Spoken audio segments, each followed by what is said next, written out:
사무엘상 제24장. 사울이 블레셋 사람을 쫓다가 돌아오매 어떤 사람이 그에게 말하여 이르되, 보소서, 다윗이 엔게디 광야에 있더이다. 사울이 온 이스라엘에서 택한 사람 3,000명을 거느리고 다윗과 그의 사람들을 찾으러 들염소 바위로 갈새 길가 양의 우리에 이른즉 굴이 있는지라. 사울이 뒤를 보러 들어가니라. 다윗과 그의 사람들이 그 굴 깊은 곳에 있더니 다윗의 사람들이 이르되, 보소서, 여호와께서 당신에게 이르시기를 내가 원수를 내 손에 넘기리니 내 생각에 좋은 대로 그에게 행하라 하시더니 이것이 그날이니이다 하니 다윗이 일어나서 사울의 겉옷자락을 가만히 베니라. 그리한 후에 사울의 옷자락 뱀으로 말미암아 다윗의 마음이 찔려 자기 사람들에게 이르되, 내가 손을 들어 여호와의 기름 부음을 받은 내 줄을 치는 것은 여호와께서 금하시는 것이니 그는 여호와의 기름 부음을 받은 자가 됨이니라. 다윗이 이 말로 자기 사람들을 금하여 사울을 해하지 못하게 하니라. 사울이 일어나 굴에서 나가 자기 길을 가니라. 그 후에 다윗도 일어나 굴에서 나가 사울의 뒤에서 외쳐 이르되, 내 주 왕이여! 하매 사울이 돌아보는지라. 다윗이 땅에 엎드려 절하고 다윗이 사울에게 이르되, 보소서, 다윗이 왕을 해하려 한다는 사람들의 말을 왕은 어찌하여 들으시나이까? 오늘 여호와께서 굴에서 왕을 내 손에 넘기신 것을 왕이 아셨을 것이니이다. 어떤 사람이 나를 권하여 왕을 죽이라 하였으나 내가 왕을 아껴 말하기를 나는 내 손을 들어 내 주를 해하지 아니하리니 그는 여호와의 기름 부음을 받은 자이기 때문이라 하였나이다. 내 아버지여, 보소서, 내 손에 있는 왕의 옷자락을 보소서. 내가 왕을 죽이지 아니하고 겉옷자락만 베었은즉 내 손에 악이나 죄가가 없는 줄을 오늘 아실지니이다. 왕은 내 생명을 찾아 해하려 하시나 나는 왕에게 범죄한 일이 없나이다. 여호와께서는 나와 왕 사이를 판단하사 여호와께서 나를 위하여 왕에게 보복하시려니와 내 손으로는 왕을 해하지 않겠나이다. 옛 속담에 말하기를 악은 낙인에게서 난다 하였으니 내 손이 왕을 해하지 아니하리이다. 이스라엘 왕이 누구를 따라 나왔으며 누구의 뒤를 쫓나이까? 죽은 개나 벼룩을 쫓음이니이다. 그런즉 여호와께서 재판장이 되어 나와 왕 사이에 심판하사 나의 사정을 살펴 억울함을 풀어주시고 나를 왕의 손에서 건지시기를 원하나이다. 다윗이 사울에게 이같이 말하기를 마치매 사울이 이르되, 내 아들 다윗아, 이것이 내 목소리냐? 하고 소리를 높여 울며 다윗에게 이르되, 나는 너를 학대하되 너는 나를 선대하니 너는 나보다 의롭도다. 내가 나 선대한 것을 오늘 나타낸다니 여호와께서 나를 내 손에 넘기셨으나 내가 나를 죽이지 아니하였도다. 사람이 그의 원수를 만나면 그를 평안히 가게 하겠느냐? 내가 오늘 내게 행한 일로 말미암아 여호와께서 내게 선으로 갚으시기를 원하노라. 보라, 나는 내가 반드시 왕이 될 것을 알고 이스라엘 나라가 내 손에 견고히 설 것을 아노니 그런즉 너는 내 후손을 끊지 아니하며 내 아버지의 집에서 내 이름을 멸하지 아니할 것을 이제 여호와의 이름으로 내게 맹세하라. 하니라. 다윗이 사울에게 맹세하매 사울은 집으로 돌아가고 다윗과 그의 사람들은 요새로 올라가니라.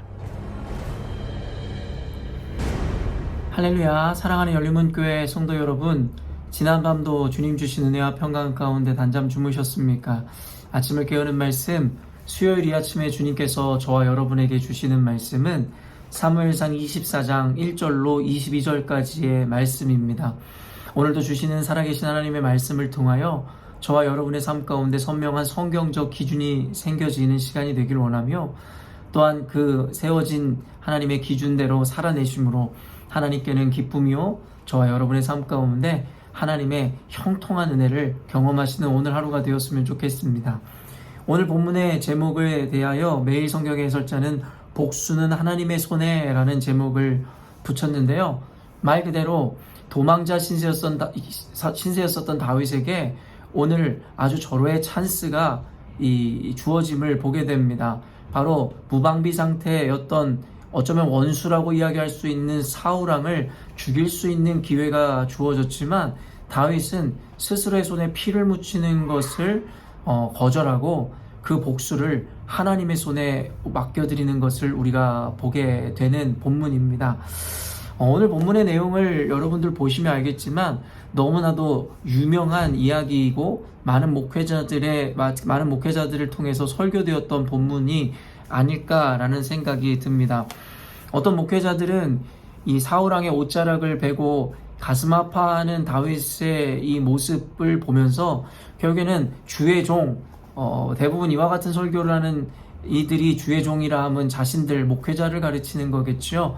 목회자들에 대해서 함부로 해서는 안 된다라고 인용하여 말씀을 전하는 분들도 많았던 것으로 아는데 물론 그렇게 이 말씀을 적용하여 전하는 것도 꼭 틀렸다고는 할 수 없겠지만 사실은 전체적인 컨텍스트를 통해서 볼 때 오늘 이 내러티브를 통해서 하나님께서 주시고자 하는 메시지는 단순히 주의 종, 목회자든 사명자를 손대면 안 된다 이러한 어떠한 의미에서의 본문이 아니라는 것쯤은 우리가 쉽게 알게 됩니다.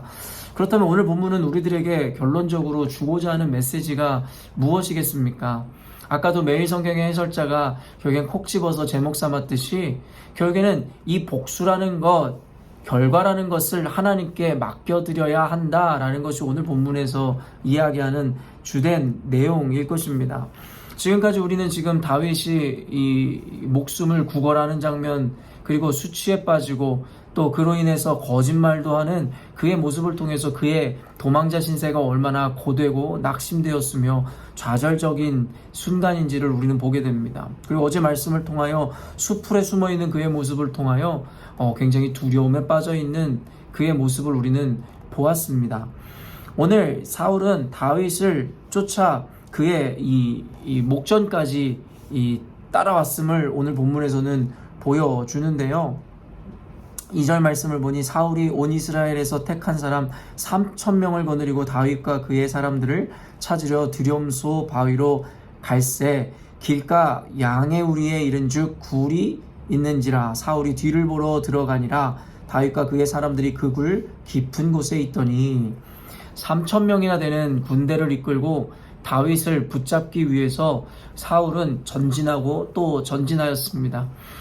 우리가 사울의 이와 같은 이 모습을 보면서 어쩌면 광기 어린 모습이다라고 하지 않을 수가 없을 것 같은데요. 사실은 그가 왕으로 있는 그 이스라엘 백성들 유대 땅에는 지금 이 대내외적으로 굉장히 많은 위협이 있었다라는 거예요. 사실은 다윗을 쫓고 있는 이 순간에도 외부적으로 여러 가지 모양의 위협과 공격들이 이스라엘 사람들을 그리고 백성들을 괴롭히고 있었는데 사울은 왕으로서 자신의 백성을 돌보고 지키는 그 사명과 책무에 집중하기보다는 개인의 어떠한 원한과 복수, 사실은 원한이라고 할 것도 없죠. 자신의 시기심에 눈이 멀어 다윗을 쫓는 것에 혈안되어 있음을 보게 됩니다.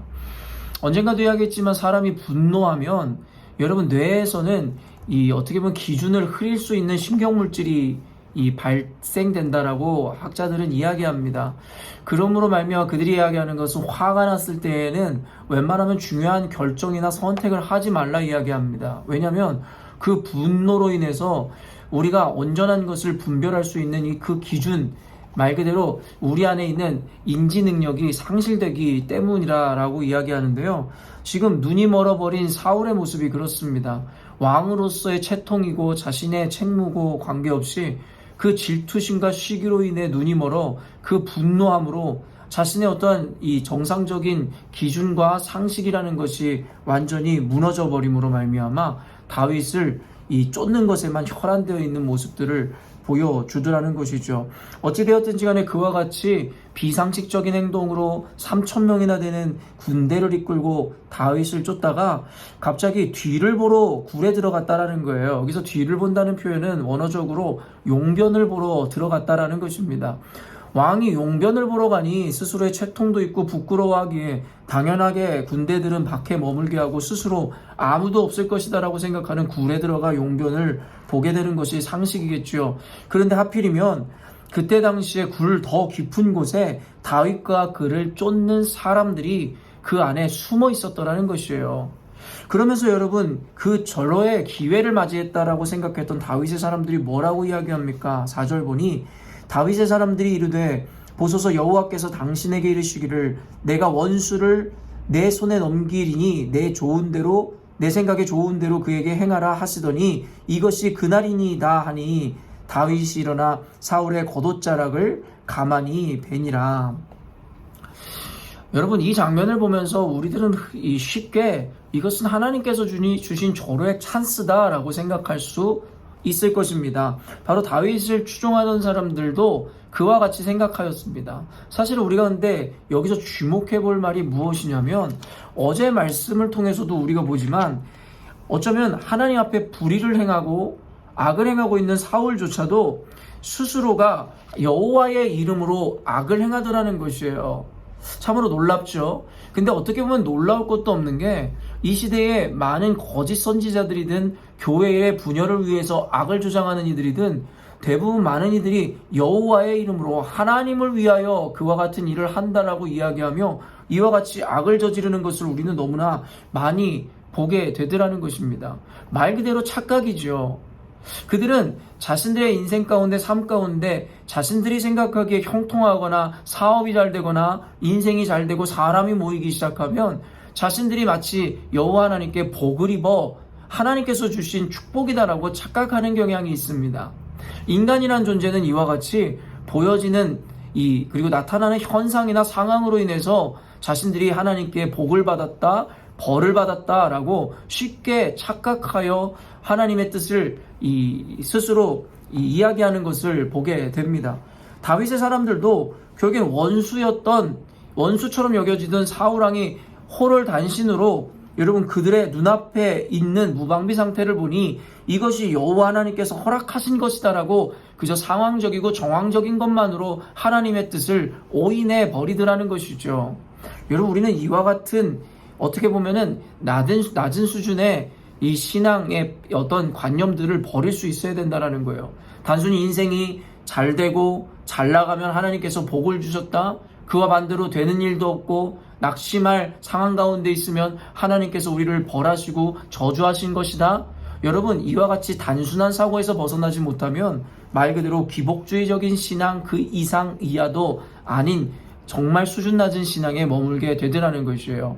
그렇기 때문에 우리 그리스도인들은 상황의 어떠함으로 유불리로 인해서 하나님의 뜻을 나누는 자들이어서는 안 됩니다. 도리어 어떻게 보면 우리 인생이 잘 나가고 형통할 때 도리어 하나님 앞에 더욱더 진중하게 주님의 뜻을 물을 수도 있어야 한다라는 것이죠. 어쨌든지 간에 다윗의 사람들의 이야기를 통해서 다윗이 사울왕에게 나가 그의 옷자락을 가만히 베더라는 것이죠. 이 역시도 너무나도 이상한 현상입니다. 5절에서 6절 말씀을 보면 그리한 후에 사울의 옷자락 뱀으로 말미암아 다윗의 마음이 찔려 자기 사람들에게 이르되 내가 손을 들어 여호와의 기름 부음 받은 내 주를 치는 것은 여호와께서 금하시는 것이니 그는 여호와의 기름 부음을 받은 자가 되민이라 하고 다윗이 이 말로 자기 사람들을 금하여 사울을 해하지 못하게 하니라. 사울이 일어나 굴에서 나가 자기 길을 가니라. 결국에는 다윗을 추종하던 자들의 이야기에 다윗도 사울에게 나아가 그의 겉옷자락을 가만히 뵙니다. 그런데 보니 다윗의 사람들이 이야기했었던 것은 그를 죽여 자신들을 쫓는 그와 같은 행악을 더 이상 행하지 못하게 하라 라고 다윗에게 이야기한 것인데 다윗은 그저 겉옷자락만 베니 이 역시도 이상한 일인데 그 위에 계속해서 이상한 일이 벌어지는 것이에요. 왜냐하면 그와 같이 옷을 뱀으로 말미암아 다윗 왕의 마음이 찔려 고통스러워하더라는 것입니다. 그러면 우린 이런 생각을 할 수 있어요. 그렇게 고통스러워할 바에는 그러면 그의 옷을 베지도 말지 베놓고선 왜 고통스러워하냐라고 이야기할 수 있겠지만 여러분 상황과 정황을 생각해 보십시오. 다윗의 사람들이 다윗에게 이야기하는 것이에요. 여러분, 예수님께서 오병이어의 기적을 일으키신 다음에 그를 왕으로 잡아 세우려고 하는 이 유대인들을 피해 도망하는 장면을 우린 기억할 것입니다. 군중이 여러분 날뛰기 시작하면 그것이 아무리 좋고 자기를 왕으로 세우려고 하는 어떻게 보면 좋은 의도이고 의미라고 이야기할 수 있겠지만 그 일들을 이뤄가는 데 있어서 굉장히 과격스러워지더라는 것이에요. 과격해지더라는 것입니다. 사실은 여러분, 다윗을 추종하는 사람들은요, 일국의 왕을 배신하고 어떻게 보면 왕과 이스라엘 전체를 적으로 돌려 그러면서까지도 다윗을 추종한 사람들입니다. 그런데 아시겠지만 이와 같은 기대와 소망을 품고 누군가를 따를 때에는 그에 따른 실망이 크게 되고 그 실망으로 인해서 주어지는 분노가 비교할 수 없이 크다는 것을 알고 있죠. 바로 예수님을 따랐던 제자였던 유다. 그러나 예수님께서 자신이 원하던 그와 같은 메시아가 아님을 깨닫고 여러분 그에겐 분노가 일기 시작했고 그의 분노는 폭력성으로 바뀌어 예수 그리스도 3년간 공생애를 하며 사랑을 나누었던 예수님을 로마 군대에 팔아넘기는 일까지 벌이더라는 것입니다. 어떻게 보면 다윗은 자신을 추종하던 사람들이 혹은 폭도로 바뀌어 도리어 다윗을 어떻게 보면 벌하려고 하는 폭도로 변할 수 있음에 대해서 그는 이미 알고 있었다라는 거예요. 그렇기 때문에 사람들의 자신을 추종하는 자들의 그 이야기도 무시할 수는 없었기에 결국에는 나아가 사울왕의 옷자락을 뱀으로 말미암아 그들을 무시하지도 않으며 또한 여호와께서 그 많은 일을 행하지도 않는 지혜를 보여주더라는 것이죠. 그래서 그는 말 그대로 하나님께서 세우신 사울왕의 생명도 보존하게 하였고 결국에는 그를 따르는 추종하던 자들의 마음도 누그러뜨릴 수 있었다라는 것입니다. 근데 이와 같은 행동이 단순히 하나님 앞에 어떤 신앙적인 어떤 고백과 어떤 모습으로만 끝나는 것이 아니라 어떠한 결과를 가지고 오게 되냐라는 것입니다. 그 일을 알지 못한 채 사울은 굴에서 용변을 보고 나간 이후에 사울을 바라보며 다윗이 뒤에서 외쳐 부르더라는 것이에요. 8절 9절 보며 그 후에 다윗도 일어나 굴에서 나가 사울의 뒤에서 외쳐 이르되 내 주 왕이여 하매 사울이 돌아보는지라 다윗이 땅에 엎드려 절하고 다윗이 사울에게 이르되 보소서 다윗이 왕을 해하려 한다고 하는 사람들의 말을 왕은 어찌하여 들으시나이까. 결국에는 뭐라고 이야기하는 것입니까? 사람들이 다윗이 사울왕을 죽이고 자신이 왕위를 찬탈하려 한다라고 모함하고 그리고 사울왕을 부추기는 자들이 주변에 있었다라는 것이에요. 사울왕도 자신이 믿고 싶은 것을 믿음으로 말미암아 자신이 질투하고 분노하고 있는 가운데 옆에서 간신배와 같이 다윗에 대해서 모함하는 자들의 이야기에 더욱더 기준을 무너뜨리고 상식을 무너뜨리고 여러분 그들의 이야기에 귀 기울일 수밖에 없었다라는 것이에요. 그런데 그 이후에 보니 사울왕에게 자신이 벤 옷자락의 옷수를 보여주며 내가 분명히 당신을 죽일 수 있는 기회가 있었음에도 불구하고 당신을 죽이지 않았다라는 것은 내가 당신을 죽이려고 하는 의도가 없었습니다 라고 밝히는 장면이 나오는데 11절입니다. 내 아버지여 보소서 내 손에 있는 왕의 옷자락을 보소서 내가 왕을 죽이지 아니하고 겉옷자락만 베었은즉 내 손에 악이나 죄가가 없는 줄을 오늘 아실지니이다. 왕은 내 생명을 찾아 해하려 하시나 나는 왕에게 범죄한 일이 없나이다. 여러분 그러므로 다윗은 그의 행동을 통해 자신의 결백을 사울왕에게 입증하였고 그리고 하나님 앞에서도 범죄하지 않았으며 그를 추종하던 자들의 이야기를 무시하지도 않는 지혜의 모습을 보여주더라는 것입니다. 결국엔 이와 같은 모습을 통해서 사울왕이 이야기하는 것이 무엇입니까? 20절에 이와 같이 후회하며 그에게 진실을 이야기합니다. 보라 나는 내가 반드시 왕이 될 것을 알고 이스라엘 나라가 내 손에 견고히 설 것을 아노니 그런즉 너는 내 후손을 끊지 아니하며 내 아버지의 집에서 내 이름으로 멸하지 아니할 것을 이제 여호와의 이름으로 내게 맹세하라 하니라. 여러분 사울왕이 그에게 이실직고합니다. 나는 너가 하나님께서 택한 왕이며 네 왕위가 이스라엘 위에 설 것임을 분명히 알고 있으니 너는 내 후손에게 어떻게 보면은 이 은혜를 베풀라라고 이야기하고 맹세할 것을 제한하더라는 것입니다. 그러면서 다윗을 떠나 사울은 자기 요새로 돌아가더라는, 집으로 돌아가더라는 것이죠. 여러분, 이것을 보면서 하나의 일단락 되어지는 것 같지만 결국엔 이후의 내러티브들로 이어지겠지만 사울왕은 다시금 다윗을 죽이려 합니다. 여러분, 이와 같은 과정을 통해서 우리가 깨달아야 하는 것은 무엇이냐면 다윗을 이 위기 가운데 허락하신 주님께서는 단순히 이 위기를 그저 모면하게 하는 결과를 주는 것이 당신의 의도가 아님을 우리는 볼 수 있어야 합니다. 여러분, 하나님께서 우리를 위기 가운데서 구원하시는 것은 너무나도 쉬운 일입니다. 그러나 하나님께서 확인하고 싶으신 것은 무엇이냐면 단순히 결과로 인해서 하나님 앞에 순종하고 하나님의 이름을 높이기보다는 그 과정을 온전히 살아내는, 그 과정을 통해서 영광 받으시길 원하고 그 믿음을 확인하고 싶어 한다라는 것입니다.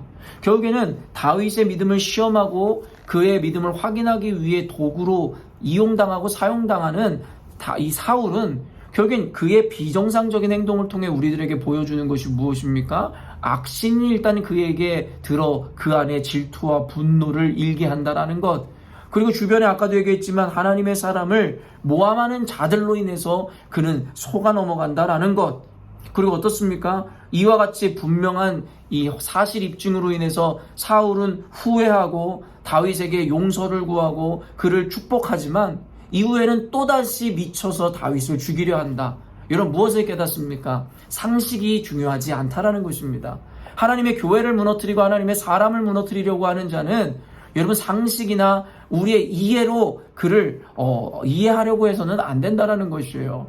말 그대로 마귀가 역사였던 하나님께서 과정 가운데 교회와 저와 여러분을 시험하여 우리의 믿음을 보길 원하셨던 결국엔 우리의 상식과 우리의 어떤 이해대로 되어지지 않는다라는 것을 우리는 먼저 깨달아야 한다라는 것입니다. 그렇다면 중요한 것이 무엇입니까? 결과가 아니라는 것이에요. 저와 여러분을 집어삼키려고 하는 사단 마귀는 상황이든 사람이든 문제를 일으켜 우리를 무너뜨리려고 할 것인데 하나님께서는 우리로 하여금 그 과정 가운데 다윗과 같이 하나님 앞에서 지혜롭고 거룩하고 깨끗하게 행동할 것을 이야기하고 있더라는 것이에요. 그러면 결과는 하나님께서 인도하시고 그를 보호하신다라고 우리들에게 이야기하고 있습니다. 성경에서는 그래서 뭐라고 이야기합니까? 너희들의 손에 피를 묻히지 말라. 결국엔 복수는 하나님이 하시는 것이다라고 성경 구절을 통해서 우리들에게 분명히 이야기하는 성경 구절들이 있습니다. 하나님께서는 결과를 쫓지 말고 그 과정 가운데 우리의 손이 깨끗할 것에 대해서, 거룩할 것에 대해서 이야기합니다. 다윗이 눈앞에 있는 원수 사울을 죽여버리면 이와 같은 도망자의 신세와 두려움의 세월을 끝낼 수 있다라고 생각할 수 있었을 것인데 다윗은 여러분 자신 스스로의 손에 피를 묻히기보다는 하나님께서 이루실 그 주권적인 결과를 기다릴 수 있는 믿음이 있었다라는 것입니다. 결론을 맺고자 합니다. 사랑하는 성도 여러분, 다시 한번 이야기하지만 우리를 깊은 수렁에서 끌어내실 수 있는 분, 그분은 여호와 하나님이시며 그분에게는 너무나 쉬운 것입니다. 그렇기 때문에 저와 여러분이 당하고 있는 어려움들과 억울함이 있다면 단순히 벗어나는 것에 집중하지 마십시오. 하나님께서 사랑하는 저와 여러분들에게 그와 같은 일들을 허락하셨다면 하나님께서 이유가 있으신 것이고 그 이유라 함은 그 과정 가운데 우리의 거룩함과 우리의 믿음을 확인하고 싶어 하신다는 것이 성경의 이야기인 것입니다. 하나님에게는 결과를 내는 것, 원수를 갚아주는 것 너무나도 쉬운 일입니다. 그렇다면 저와 여러분은 눈앞에 펼쳐진 상황이나 환경으로 인해서 그것이 하나님의 뜻이다 아니다를 이야기하기에 앞서 과정 중에 어떠한 상황과 환경이 있을지라도 하나님 말씀을 근거로 늘 온전한 판단, 거룩하고 말씀에 조금도 어긋나지 않는 분명하고 거룩한 용단과 결단을 내림으로 말미암아 과정 자체를 깨끗하고 과정 자체를 거룩하게 하나님 앞에 영광 돌릴 수 있어야 한다라는 것입니다. 오늘 말씀을 좀 여러분이 더욱더 깊이 묵상하시고 실질적으로 여러분의 삶 가운데 일어나는 일들을 여러분들께서 대입하시고 적용해 보심으로 여러분들 눈앞에 펼쳐지는 가능성의 유혹과 혹은 절망적인 상황 가운데서도 다윗과 같이 하나님의 말씀과 거룩함의 기준을 세워 하나님 앞에 온전히 영광 돌리는 저와 여러분이 되었으면 좋겠습니다. 함께 기도하겠습니다. 하나님 아버지, 오늘 말씀을 통하여 다양한 과정을 통한 은혜들, 메시지들을 주시니 감사합니다. 우리 사랑하는 열린문교회 성도들로 하여금 들을 귀를 허락하사 오늘 말씀을 통해 공급하신 하나님의 은혜가 분명하게 들려지게 하여 주시고 상황의 유불리로 인하여 하나님의 뜻을 재단하거나 스스로 판단하지 않게 하여 주시고 과정, 상황이 어떠든지 간에 그 과정을 귀히 보시는 주님 앞에 온전한 것을 선택하여 결과를 하나님께 맡겨드리는 올바른 신앙인으로서 나아가게 하여 주옵소서. 그때 주님께서 우리 가운데 다윗에게 그러하셨듯이 보호하시고 온전한 결과와 축복을 허락하실 줄로 믿습니다. 그렇게 우리 열린문교회 성도들을 축복하실 주님을 찬양하오며 예수님의 이름으로 기도합니다. 아멘. 사랑하는 열린문교회 성도 여러분, 오늘도 주님께서 주시는 귀한 하루를 맞이하게 되었습니다. 오늘이라는 하루 안에도 수많은 환경과 상황들이 여러분을 둘러싸고 여러분의 어떠한 선택과 결단을 요구하는 시간들이 있겠으나 아까도 이야기한 바와 같이 상황의 유불리를 따지지 마시고 어떠한 상황 가운데서도 하나님 말씀을 기준으로 거룩함의 자리, 정결함의 자리로 나아가 하나님이 기뻐하시는 선택하심으로 하나님께 늘 도움을 받으시고 하나님의 보호하심을 받는 저와 여러분의 이 하루가 되었으면 좋겠습니다. 아침을 깨우는 말씀은 내일 아침에 또 만나도록 하겠습니다.